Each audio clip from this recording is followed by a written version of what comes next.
साहेब बंदगी सतनाम जी, सकल आत्माओं को साधुवाद प्रेम बंदगी जी। मेरे सतगुरु जी के चरणों में मेरा दंडवत प्रणाम। साहेब बंदगी सतनाम जी, मेरे गुरु की प्यारी साध संगत जी।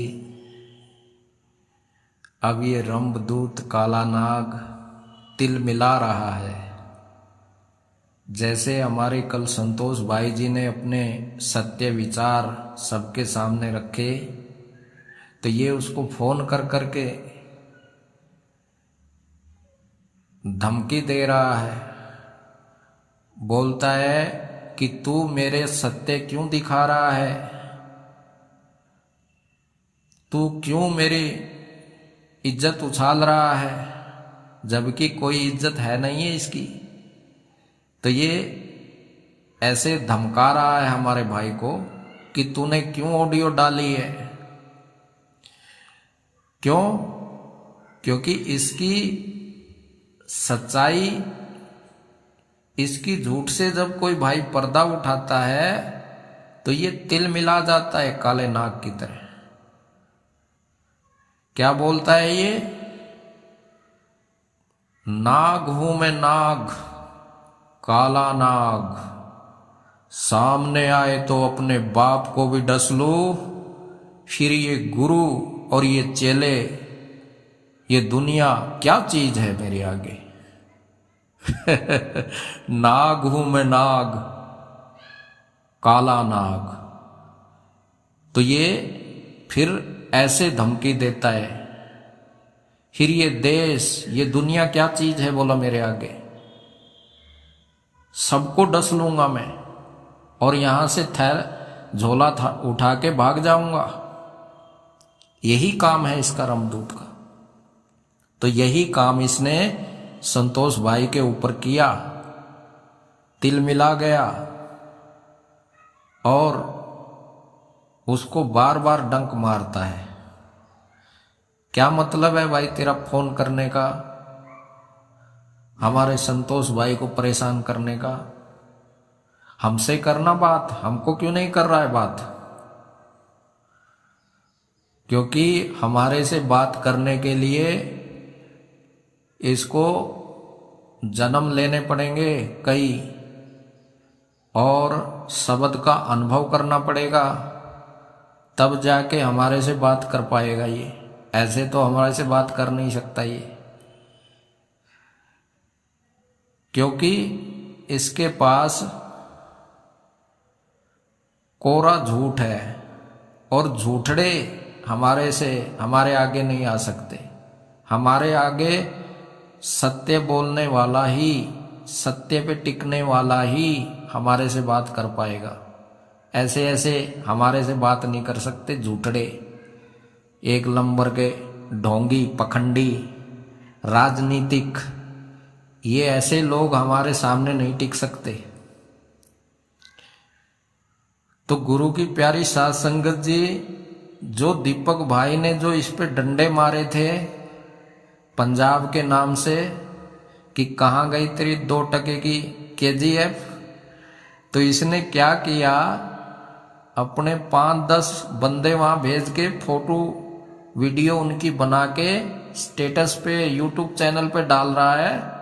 बोल रहा है कि हमने पंजाब को बचा लिया है। हमने पंजाब को कब्जे में कर लिया है। जो मदद हमने की है वो आज तक किसी ने नहीं की है। तो ऐसे YouTube चैनल पे दिखा रहा है ये रमदूत। ये इसी को कहते हैं दिखावा, राजनीति। तो हम इससे पूछ रहे हैं कि भाई तू दूसरे की जेब खाली करवा रहा है, वो तो कोई भी करवा सकता है। तूने करोड़ों रुपया पंजाब से कमाए हैं, करोड़ों रुपया हरियाणा से, राजस्थान से, यूपी से, महाराष्ट्र से, पूरे देश से तूने करोड़ों रुपया कमा के बैठा है तू। तो भाई क्यों नहीं तूने 5-10 करोड़ रुपया वहां दान कर देता?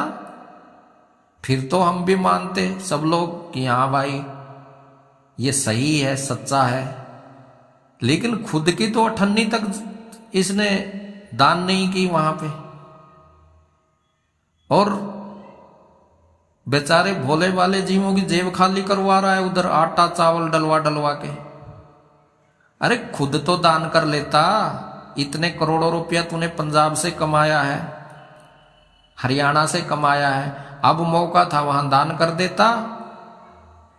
4-5 करोड़ नहीं कर सकता तो कम से कम 2-3 करोड़ कर देता। तो इसकी असली सच्चाई हम बताएंगे साध संगत जी। ये पंजाब से कितनी नफरत करता है, ये गुरु गोविंद साहिब जी से कितनी नफरत करता है, ये गुरु ग्रंथ साहिब जी से कितनी नफरत करता है, वो हम बताएंगे आपको। गुरु गोविंद साहिब जी की फोटो के ऊपर इसने कांटा मार दिया था, बाणी के ऊपर इसने कांटा मार दिया था। वो मेरे पास पड़ी हुई है, मैंने रखी हुई है। जब ये हद चकेगा, बद चकेगा, तब मैं खुद पंच प्यारों को जाके दिखाऊंगा। वो अभी तो नहीं, जब समय आएगा मैं खुद पंच प्यारों को जाके मिलूंगा और फिर देखेंगे इसको। इसने कौन सी वाणी पे कांटा मारा? जो गुरु गोविंद सिंह जी कहते हैं कि गुरु मानियो ग्रंथ। गुरु ग्रंथ को तो गुरु नहीं माना और बना लिया 13वां पंथ। तो उसके ऊपर इसने कांटा मार दिया। क्यों?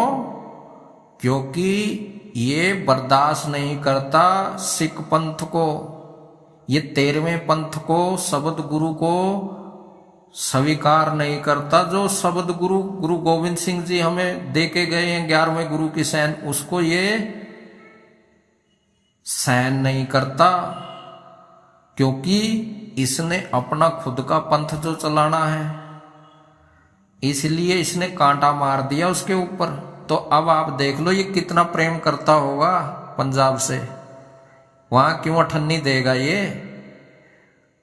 वहां तो इसने केवल दिखावे के लिए 5-10 बंदे भेजे हैं, अपनी रोटी सेकने के लिए, अपना गुरु डम बचाने के लिए। क्यों? क्योंकि दीपक भाई ने डंडे जो मारे हैं कि तेरी 2 टके की KGF कहां गई, और है भी 2 टके की, 2 टके की है वो। सिख पंथ के आगे 2 टका ही है वो, और कुछ नहीं है। खालसा फौज के आगे कोई वैल्यू नहीं है इसकी। क्योंकि गुरु गोविंद साहिब जी पे कांटा मारने वाला उसके वचन पर आज्ञा भई अकाल की तभी चलायो पंथ, सब सिखन को हुक्म है गुरु मानियो ग्रंथ।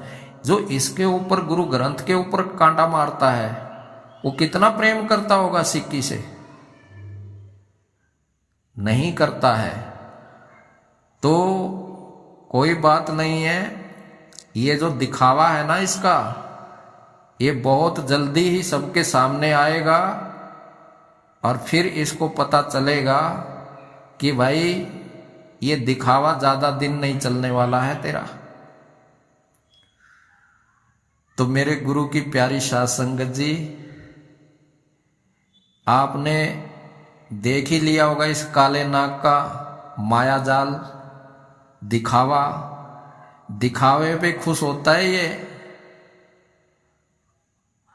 वहां अरब देश में जाता है, वहां पे जाके कैमरे में, फोन में माया दिखाता है, बुर्ज खलीफा दिखाता है, जीवों को माया में फंसाता है ये, और बोलता है कि मैं 52 से तुम्हें दूर करने आया हूं।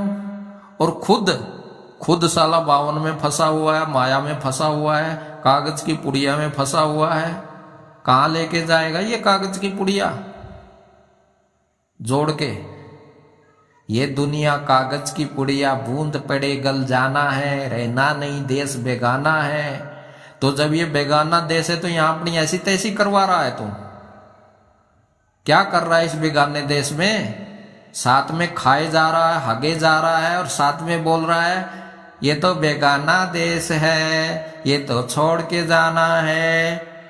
तो तेरी ऐसी तैसी करवा रहा है यहाँ, चला जा छोड़ के, आज ही निकल यहां से। क्यों नहीं निकल रहा है? क्यों? क्योंकि इसके बस में नहीं है।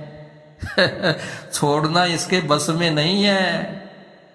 ये तो खाली बोलने के लिए है भाई इसके पास कि रहना नहीं, देश बेगाना है। खाली आप लोगों को उल्लू बनाने के लिए है, क्योंकि इसकी ताकत नहीं है जो ये छोड़ के चला जाए यहां से। क्यों नहीं छोड़ के चला जाता? बेगाने देश में अपनी ऐसी तैसी क्यों करवा रहा है? क्यों लोगों के घर घर में जाके खाना खा रहा है? छोड़ इस देश को, क्यों नहीं छोड़ता?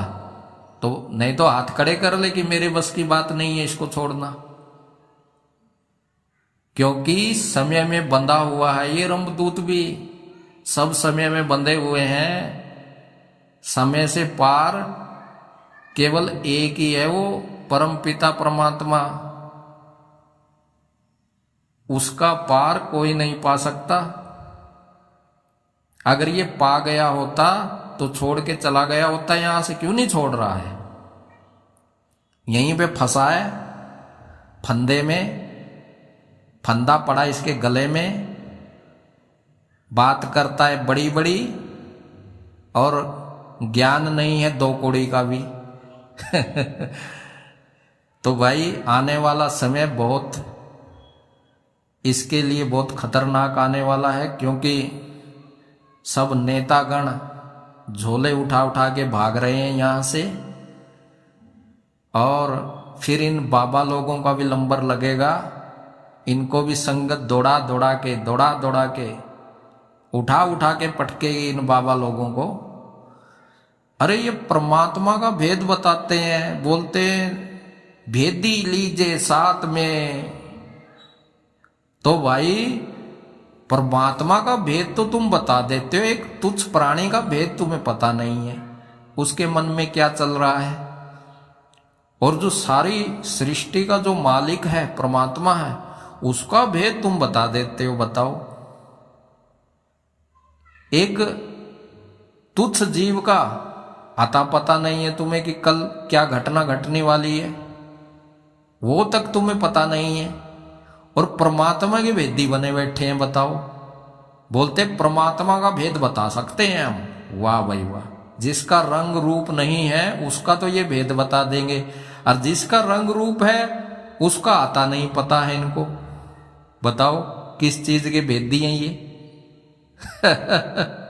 तो भाई बेवकूफ बनाया जा रहा है। साथ संगत जी जागो जागो मेरे भाइयों, जागो, उठो और निकलो इस जंजाल से बाहर। सत्य को पहचानो, सत्य को जो तुम्हारे पास ही है, किसी और के पास नहीं है। ये तो आपको लूट रहे हैं, ठग हैं ये, ठगत संसार है ये, ठग रहे हैं तुमको।